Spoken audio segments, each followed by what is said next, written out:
Hello, and welcome to our weekly dialogue with Helga Zepp-LaRouche. She's the founder and chairwoman of the Schiller Institute. It's February 14th, 2024. I'm Harley Schlanger, and I will be your host. You can send us your questions and comments via email to questions@schillerinstitute.org. Helga, since we last spoke, there were two major developments which are shaping a global strategic debate, although that debate is being suppressed in the United States and Europe.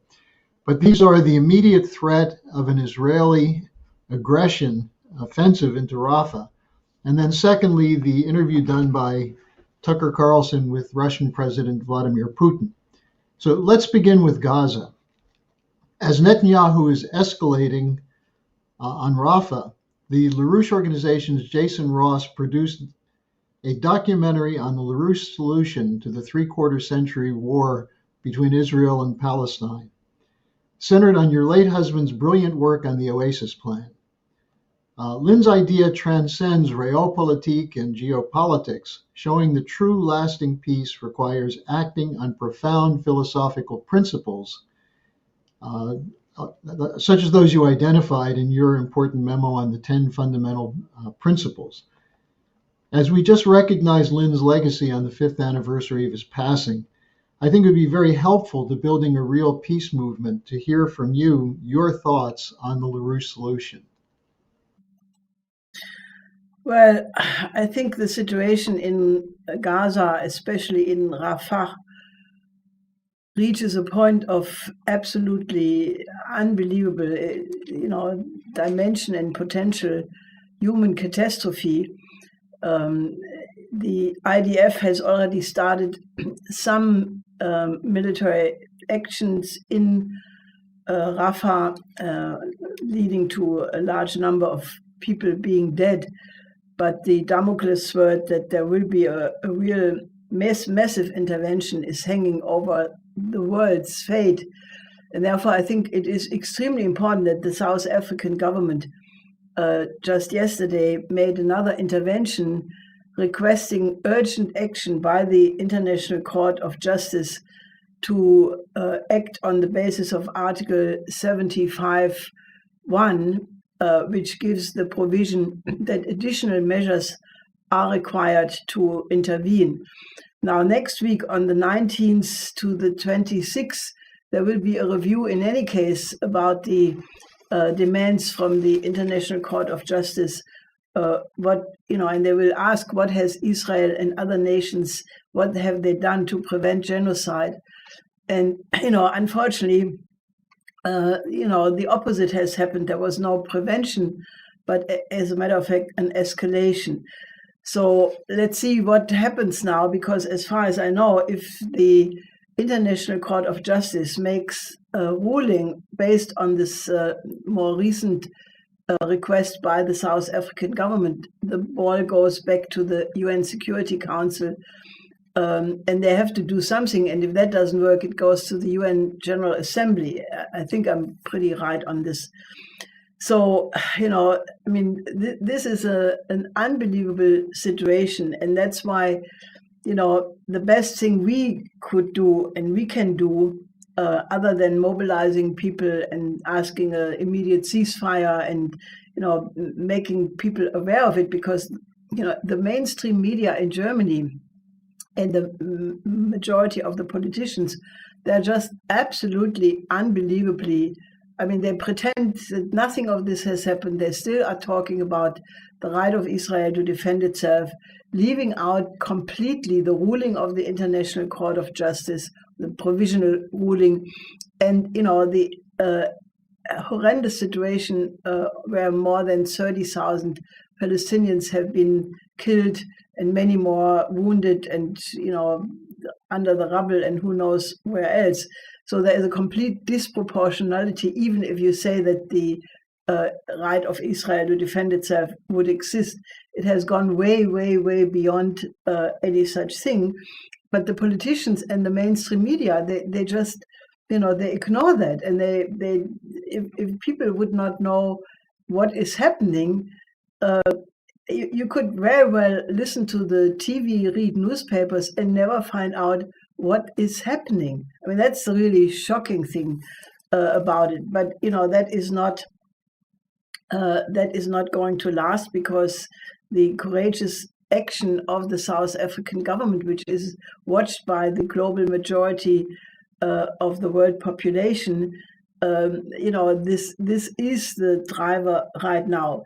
So the best we could do under the circumstances was to reactivate the proposal of LaRouche, which she made already in 1975, namely that the only way how you can bring peace to the Southwest Asian region is by having massive economic development. And given the fact that this is a complete desert area, it all has to start with massive amounts of new fresh water, which requires building canals from the Mediterranean to the Red Sea, the Dead Sea, and then using these salt waters, using desalination, and then use that for the development of agriculture, infrastructure, and industry, and make this whole region one of blooming gardens, agriculture, forestry, and therefore create conditions for a massive improvement of all the people in the region. So I would really urge all of you who are concerned, help us to distribute this video. It's a 14-minute video. It's already being dubbed into many languages, in German, in Spanish, and I think Italian, French, and probably Swedish, Danish, and many other languages, and help us to distribute it, because I think that if we flood the zone, so to speak, where everybody who is concerned in all the neighbor countries of Southwest Asia, if they all would know that this is the way how to, bridge the situation and create a real order of peace, based on the idea, I mean, this is not a new idea.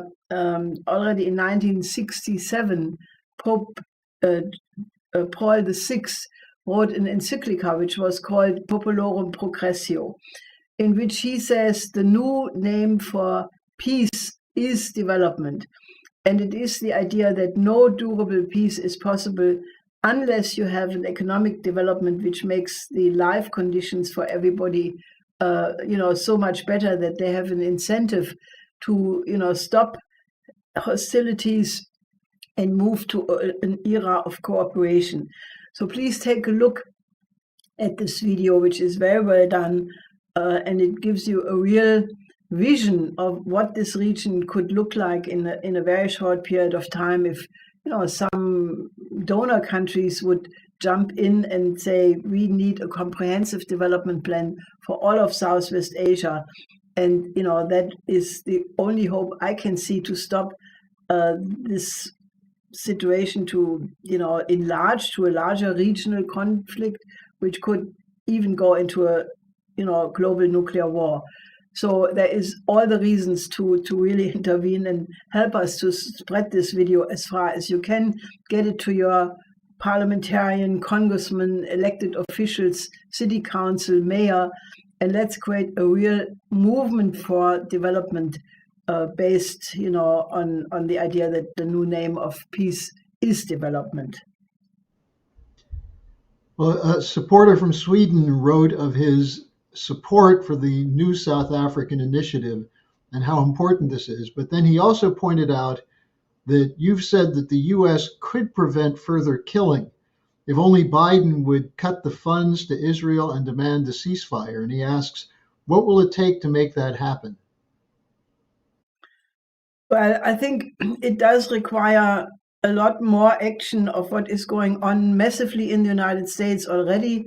You have several peace organizations who are demanding exactly that. The most recent example is that the Veterans for Peace, which is people of former wars, they just made an official request to the Inspector General of the State Department that he should investigate the illegality of the weapons shipments to Israel, basically using the argumentation of the Den Haag court that, to ship weapons to something which is already stated by the court as plausible genocide obviously is completely illegal. And given the fact that, the United States has not only a large Jewish population, but also a large Arab and Islamic population, if many organizations would pick up supporting the initiative of the Veterans for Peace and naturally supporting the Oasis plan, it could create an environment where Biden, who has to be concerned about what is the impact of all of this on the election campaign, may be induced to stop. Now, speaking more on the Gaza situation, we have from Svetlana, how would it be possible to eliminate interventions of London and Washington, which in the last decades have literally killed all hope of development in the entire Middle East area? How could that be done? I think, the more people are discussing it, the better. I just saw that Jeffrey Sachs has made a new list demanding the creation of a new church committee at the, I think, 50th anniversary of the Church Commission, which was in 1975, which did investigate the illegal activities of the CIA.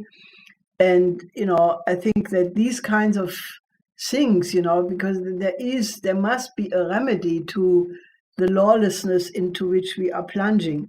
So I think that, the more people are really also causing a public debate, which has become very almost dangerous to have in the present West, but to have a debate that all of the policies of the neoliberal establishment of the transatlantic region have utterly failed and had a tremendous blowback.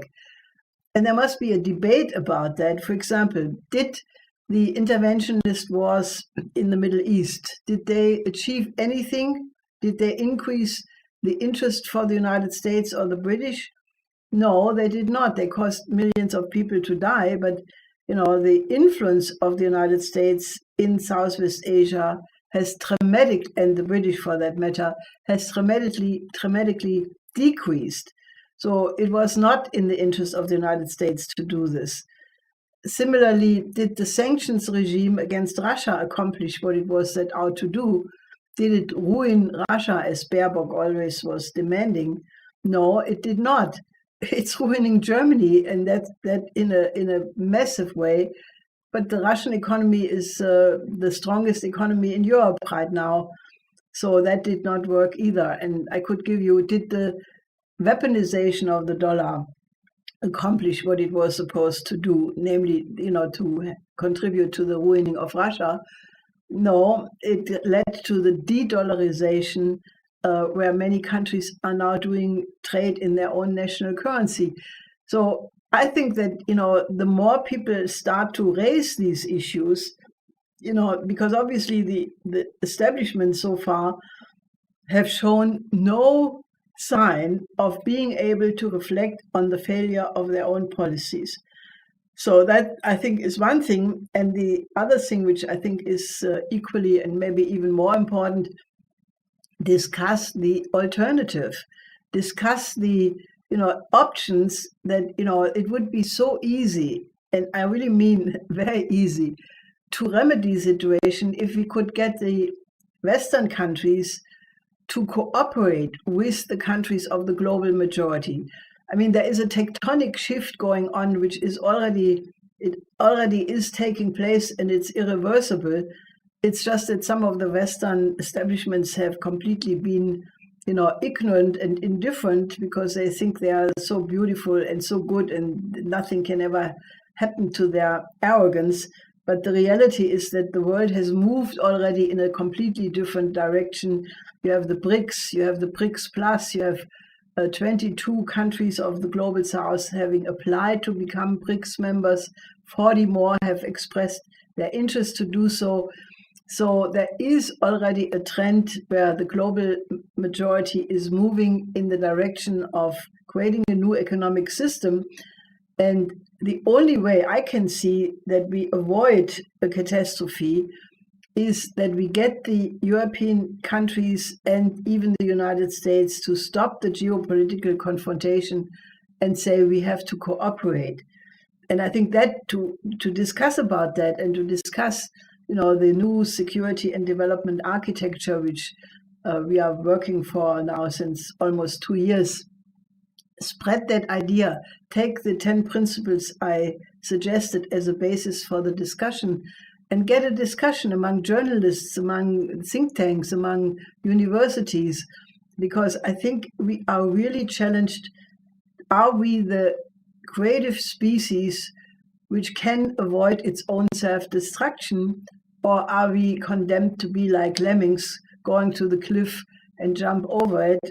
I don't think so, but it does require a lot of people, really taking the courage to enter the debate, work with the Schiller Institute, and there's a lot we can do. Well, Helga, I have one more question for you on the Biden policy toward Israel. And I should say we've gotten a lot of questions specifically on this, but Charles writes, it seems obvious that Joe Biden is attempting to win an Oscar award by pretending to have issues with Netanyahu over the aggression against Palestinians in Gaza. But this seems to be an attempt to buy time, as Angela Merkel did with the Minsk Accords. Does he think this will allow the flames of opposition to burn out? Well, if he does think that, which naturally I don't know, it's for sure mistaken because, this situation in Gaza and in Rafah in particular, these people have no place to go. When Baerbock belatedly, goes again to Israel to now say, oh, there must be a secure corridor. Well, a corridor to where? There is nothing left.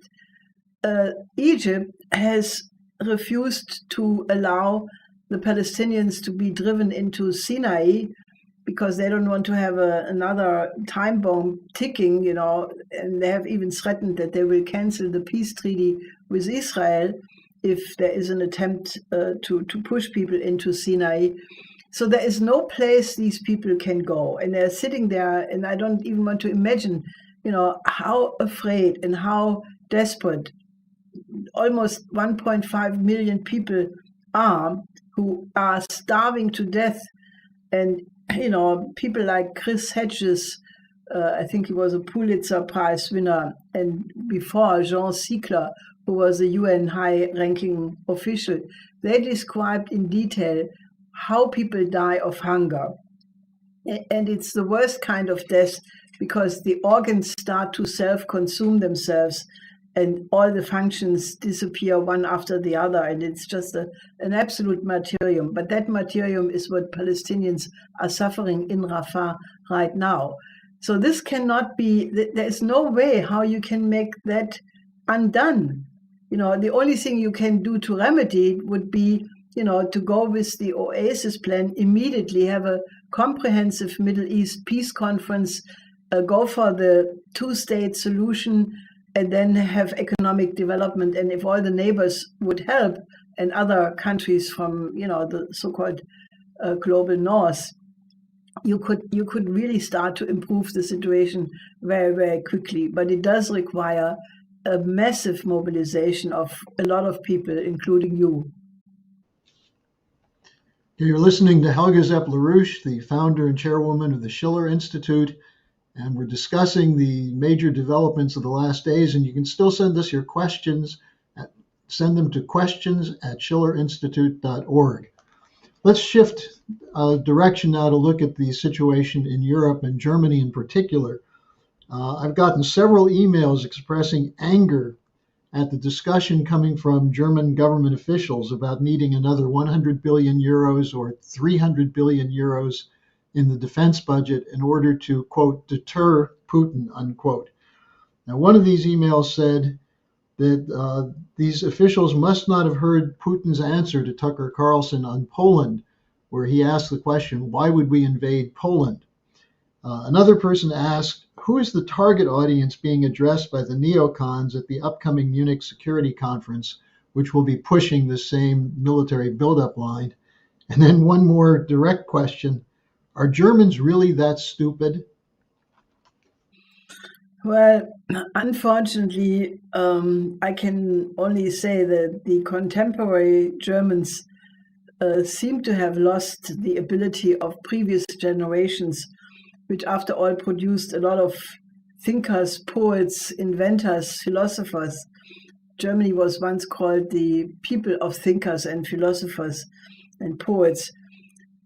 It's almost nothing to be found there left of that, and I think at least a good portion of the population somehow have lost their mind. I cannot say it in any other way. Naturally, not everybody, because you have at the same time mass demonstrations of the farmers, of truckers, of bakers, of craftsmen, who all are really fighting for their existence. But I think there is right now a psychosis has broken out in Germany, which I think is really absolutely incredible. For example, there is now this new gimmick, and I can only call it a very dangerous gimmick, which is the idea to call for nuclear weapons in Europe, maybe even in Germany, after former President Trump made this remark, I think last Saturday, where he said that if he would be president and a NATO country would not pay its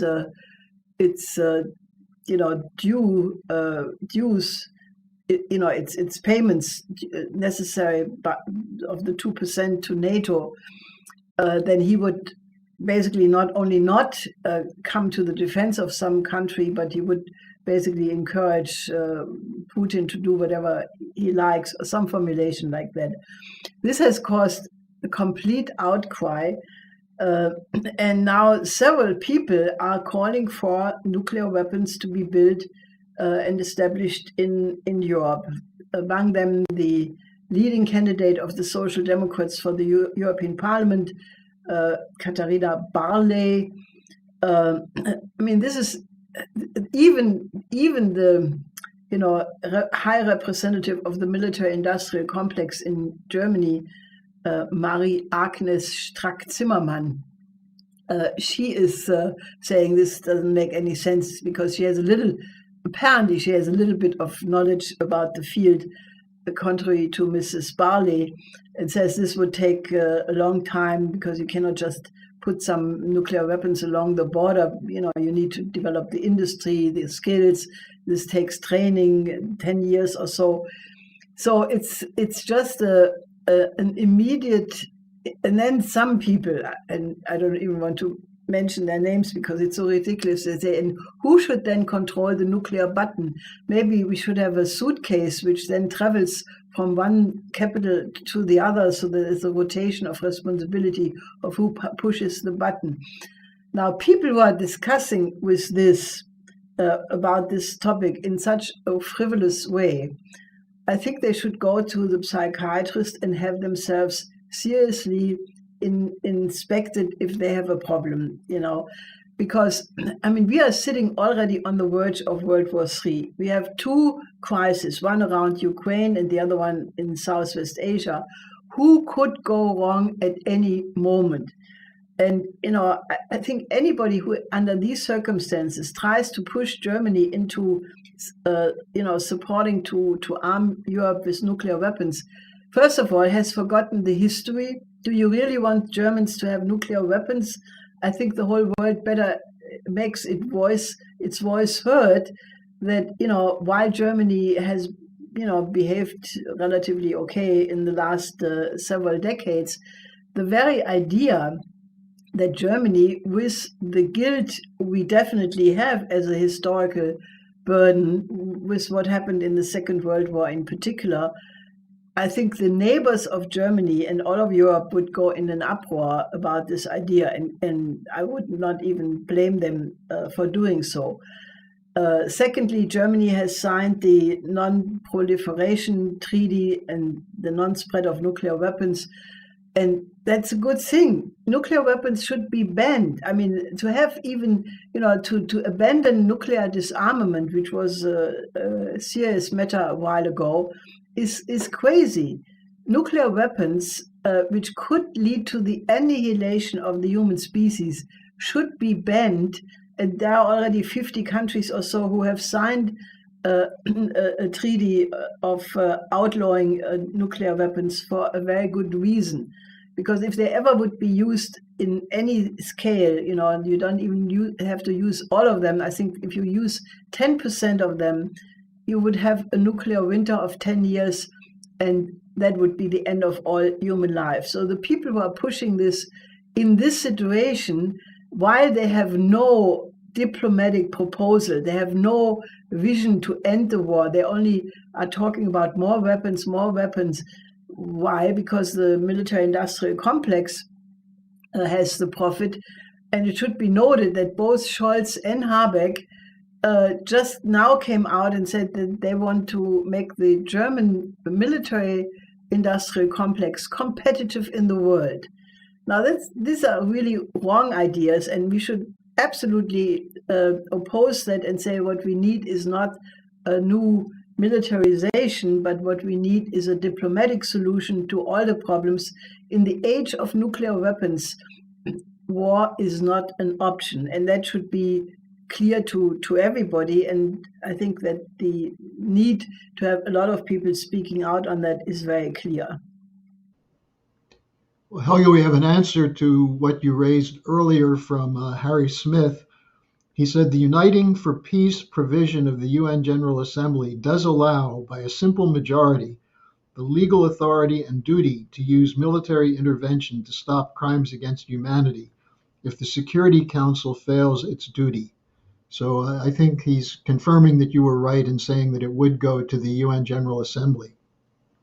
Now, you mentioned the Trump statement on NATO. We have a question from an American blogger who asks, what do you think about his comments, former President Trump's comments on NATO, that if NATO countries don't spend more to defend themselves, don't count on US support if you're attacked? The blogger writes, while I agree with his contempt for NATO, I was disappointed he said nothing in the statement about NATO's provocations against Russia. Well, I don't think the statement is very helpful because you saw what it triggered in terms of real insane responses. I think the problem is that, there are now people talking about the need to have a new European security architecture, including Russia and Ukraine. And I think this is a good step in the right direction, but I don't think it's enough because the conflict is not a European one. The conflict is a global one. You have global NATO. You have the rise of China, which some people regard as the absolute threat to their position in the world. And if we do not go out of this geopolitical thinking, I think World War III will be inevitable in the not too far distant future. I mean, the Europeans are now thinking in terms of, even Germany is thinking about to send a fleet combination, I don't know the word in English now, to send a whole group of ships, of Navy ships to the Pacific. I mean, obviously with the aim of China. I mean, this is absolutely going in the wrong direction. And that's why I'm absolutely convinced that we have to get a discussion how to get out of this dilemma as reasonable people, as being representatives of the only species gifted with reason known in the entire universe so far. Should we not be able to overcome something which is threatening our own extinction? And I think the way to look at it is the Peace of Westphalia as a model. Because at that time, 150 years of religious warfare were ended because all the participants realized that they would extinct themselves if they would continue the war, and there would be absolutely nobody left to enjoy the victory. And that is a motivation which should cause us to get to the negotiation table. And why not have an exploratory commission or representatives of the different countries, maybe retired diplomats, maybe people who have a sense of the importance of this issue, and start to discuss how to actually remedy the situation. In the Peace of Westphalia in Münster, it took 4 years to settle all minor territorial and other questions. And maybe it does take a while before you have settled all these detailed questions and so forth. But if the overall intention is to establish a higher level of reason, of common development, we have written this proposal already in 2014, how the Silk Road becomes the world land bridge, which is the detailed proposal, a blueprint, how to develop all the continents through infrastructure, how to connect them all through tunnels and bridges, and how to use the idea of joint economic development of the entire world as the basis for peace. If you start with that intention that you want to come up with a solution which is in the benefit of all without exception, and then you can start to discuss the specifics, the security interest of this one and that one, and you come up with a comprehensive plan.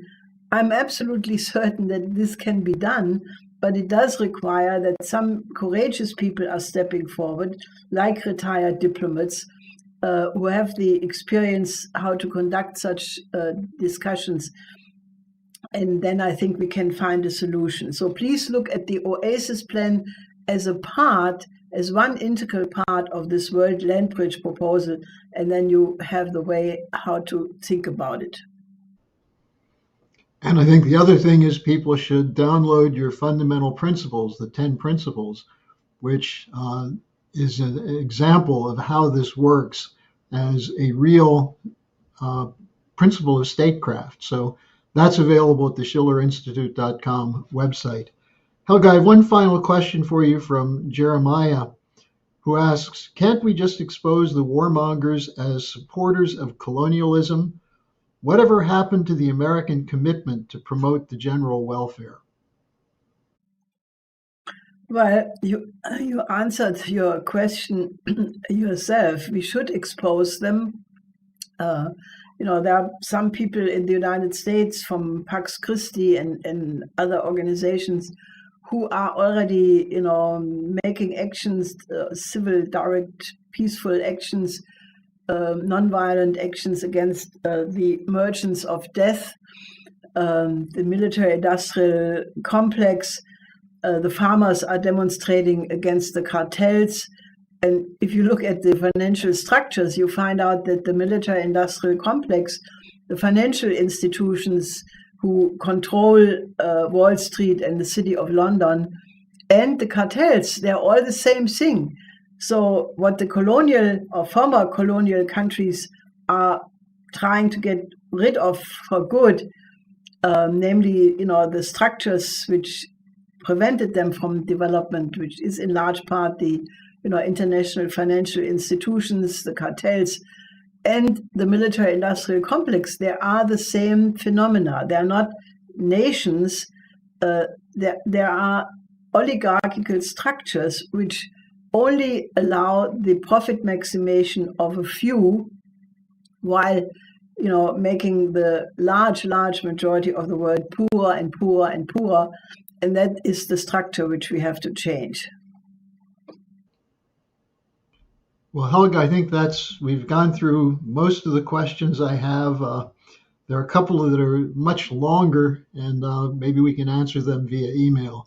But I want to thank you for joining us today and for your clarity and spirit in taking this on. And we'll see you next week.